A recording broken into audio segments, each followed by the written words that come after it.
Hello, darling. Elvira, Mistress of the Dark here. You know, in my own humble way, I like to think of myself as a role model for women everywhere. And if anyone ever asked me to pose, there's only one guy I'd let do the body cast.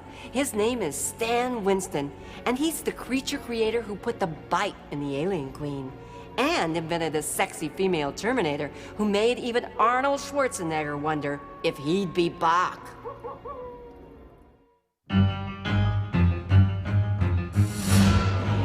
From Dinosaurs Reborn to unstoppable killers,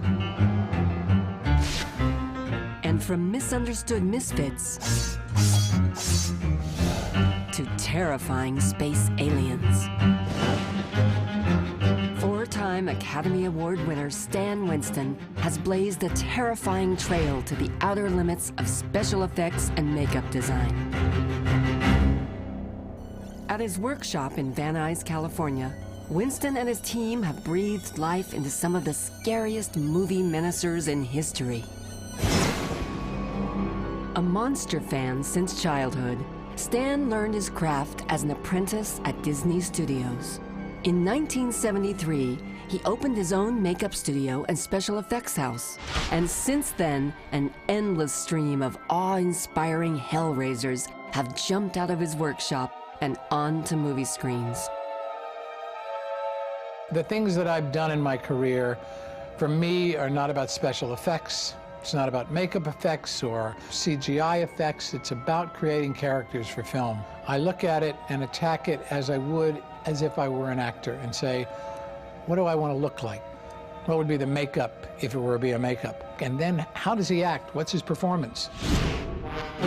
One of the scariest characters in Winston's horror menagerie is the Alien Queen from the 1986 film Aliens. The movie brought Stan his first Academy Award for Best Visual Effects. It's about, do you believe it? And do you believe that what it's going to do will harm you or kill you? The scare comes from the setup and the build of the unknown and the shock of when it's going to happen.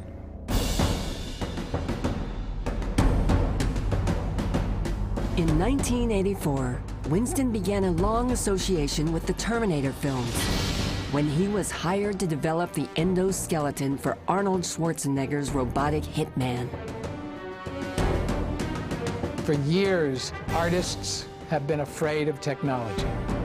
Those people that are afraid of technology are unfortunately doing themselves a disservice, because the technology only helps us tell stories, helps us create characters. It's knowing how to put it all together so that it becomes magic. For Terminator 2, Judgment Day, Winston worked with industrial light and magic to create a lethal liquid metal assassin. This Oscar-winning creation is the result of computer imagery, makeup, and animatronic puppetry.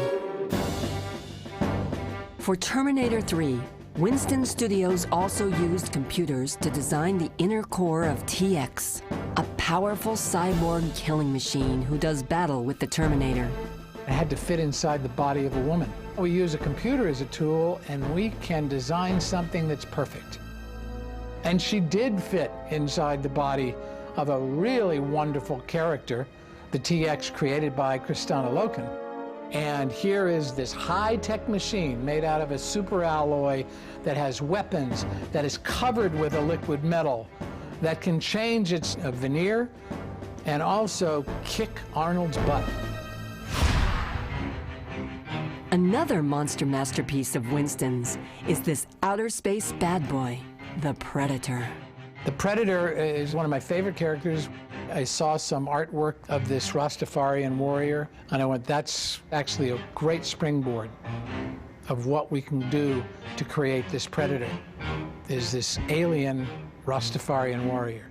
And I was on an airplane, sitting next to Jim Cameron, and I'm drawing the Predator. And while I'm drawing it, Jim's sitting next to me. He says, you know, I always wanted to see something with mandibles. I said, oh, well, that's an interesting idea. And from there came the original Predator. Stan Winston has often returned to makeup basics to help an actor bring a character to life. In 1992's Batman Returns, he helped Danny DeVito breathe life into the villainous Penguin. Danny DeVito created the Penguin. What I brought was a look that helped him look the part, helped him get into the part, and didn't in any way inhibit his performance.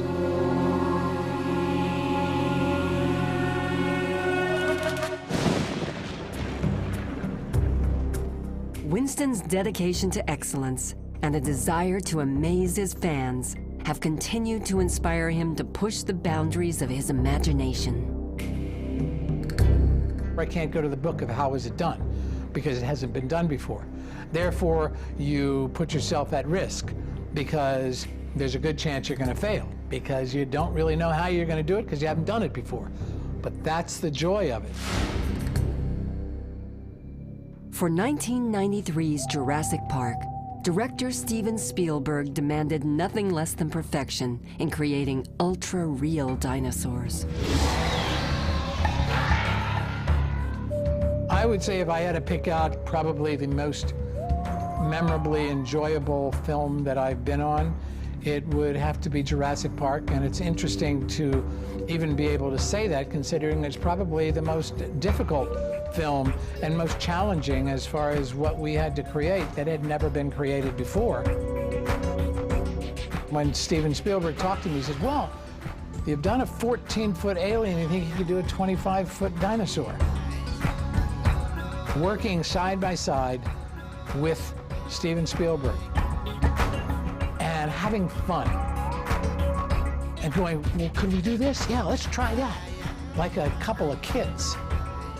And trying to do the most extensive stuff we've ever done, but what a wonderfully creative experience. In 2001, taking what he learned from the movies, Stan also entered the world of comic books and toys. Given that I am a comic book fan and a toy fan and a movie fan, I decided to create my own new superheroes, starting with Track, who is this wonderful new superhero who's an immortal. He's a monster hunter.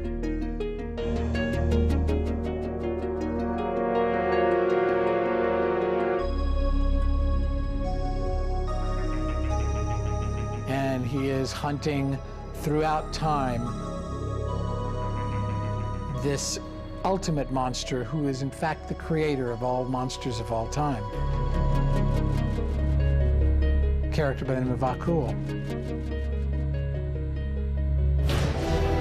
The other comic book line that I've done is The Realm of the Claw, which is a story that I've been developing for over 20 years about these cat creatures. These two cat gods and the animal kingdom that they rule over. With each passing year, Stan's parade of classic movie monsters continues to grow. And through it all, his youthful outlook and daring imagination have made Stan Winston that rare adult, one who continues to realize his wildest childhood dreams. I've had a toy line, an action figure line, for over 30 years. It's just that they're the biggest action figures in the world. And I've got the coolest toys in the world. If you just look around you, wouldn't you like to have these action figures in your house?